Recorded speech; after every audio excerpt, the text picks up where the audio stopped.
Howdy y'all, my name is Outlaw, and today I have a video on Esoteric Entities video about nukes. Now, let's get on with the video.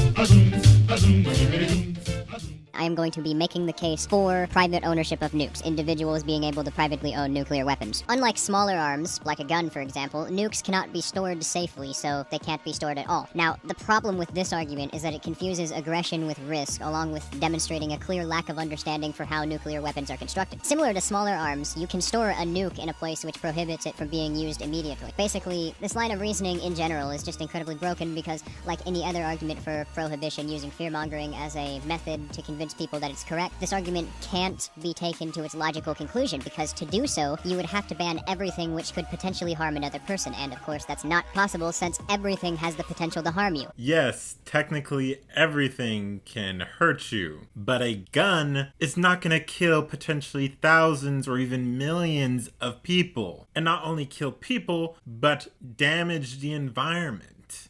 To give an example, if one was to go off near a biodiversity hotspot, that could be extraordinarily bad for all of us. For those who don't know, a biodiversity hotspot only makes up 2.3% of the Earth's land surface. Yet they contain more than half of the world's plant species and contain nearly 43% of the birds, mammals, reptiles, and amphibian species. Now, to be fair, this argument does raise one legitimate concern, and that is regarding radiation pollution due to improper storage. But like everything else in an anarcho-capitalist society, the same safety standards which keep us safe now can be applied and would be even safer due to the fact that if a private company makes a mistake, it directly affects their bottom line, unlike the government, which has no consequences for its actions and just has absolutely no incentive to change anything if they make a mistake. That depends on the government. If it's a communist government, then yeah, they don't really have an incentive. However, a more republic government like that of the United States definitely would. For example, current groups in power could be thrown out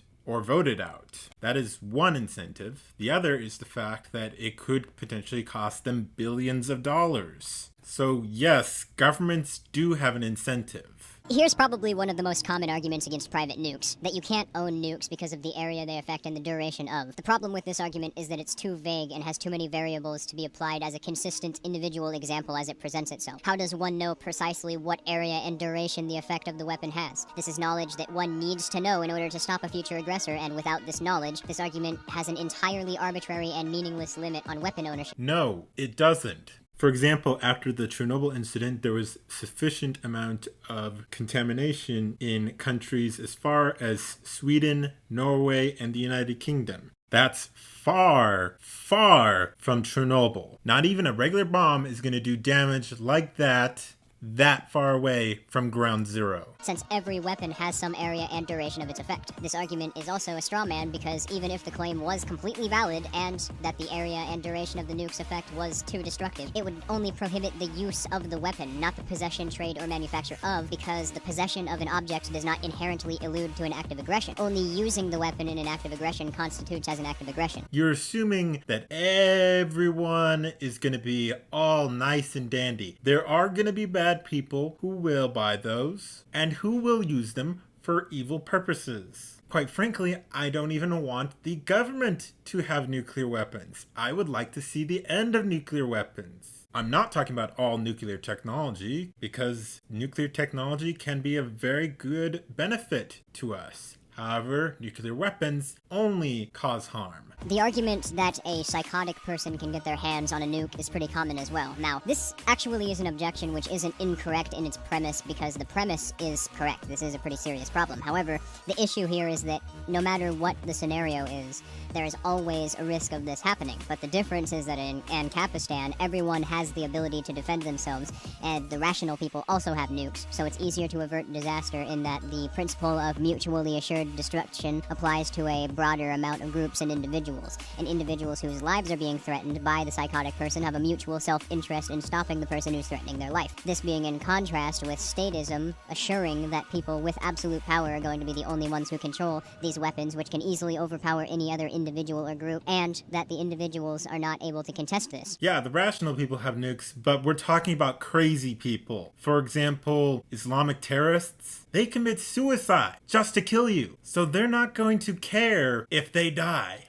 Also, you're forgetting the possible accidental firing of nukes. And with that accidental firing, that could lead retaliation from the opposite side. So not only do more people die, you also severely hurt the environment, which could kill even more people. Accidents will always happen. Even if you somehow manage to not have a single bad person fire their nukes purposefully, there can always be an accident. Whether it be a government, a corporation, or a single person. This isn't even taking into account that there are an estimated 25,000 nukes which are currently circulating and governments are not sure where they're located, and I can tell you right now, they most likely are not in the responsible hands, or if they are in responsible hands, they likely aren't too far out of reach from irresponsible hands. I would perhaps believe you.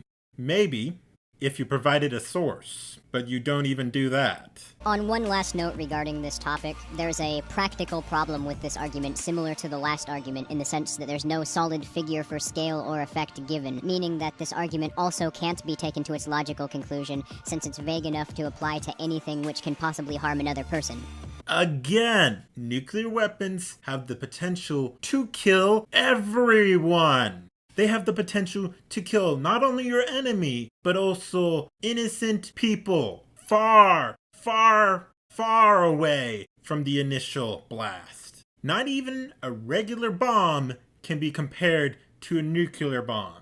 A nuclear bomb, yeah, it will blow things up, but it also destroys things with radiation. Now, there are two more arguments which are commonly used against privatized nukes, that nuclear weapons exist on a scale which makes mass murder and destruction too easy, and that nuclear weaponry is too powerful for a civilian to own. The reason I don't address these separately is because they both have the exact same flaw with their reasoning. Their reasoning is completely arbitrary and can't be applied consistently since there is no standard given as to what constitutes as being too powerful or what makes nukes more capable of mass murder or destruction than any other weapon. But also, if these weapons are too powerful and citizens can't be trusted with them, why is it then reasonable to trust the state with the power to manage them, since, as previously established, the state is an inherently designed monopoly which is unaccountable? Like I said earlier in this video, I don't trust my government, nor any other government. People like me don't trust government, don't trust companies, and don't trust other people. Because no matter what, there is always going to be bad people. And with something like a nuclear bomb, that can hurt more than just your enemies, as I have said. That can hurt everyone. It can affect far more people than that of a regular bomb. So now that we've refuted all the counter-arguments against privatized nukes, let's look into why they're a good thing. Well, nuclear weapons have a perfect history with preventing total warfare in their time that they've existed. Before nukes, rulers could invade other countries with no chance of personally being harmed by the violence that they've caused. The prospect of mutually assured destruction assures that anyone who dares use nuclear weapons could expect to be hit with nukes in response. This in turn has led to a more peaceful world, and it stands to reason that nukes in the hands of private individuals or defense agencies could also create a form of mutually assured destruction and would ensure universal non-aggression by making the default risk of attacking another individual greater than any possible benefit one could receive from their act of aggression. The whole idea of mutually assured destruction is complete bullshit. We have other technology that can do a similar thing as that. Well, that's going to be it for today. If you like this video, please give it a like, subscribe, share it, comment down below and tell me what you thought. Follow me on all my social media like minds.com, BitChute, Gab, Twitter, Facebook. Also support me on Patreon, Maker Support, or Ko-fi. You can also go to my merch store and buy something from my merch store. And I'll see y'all later.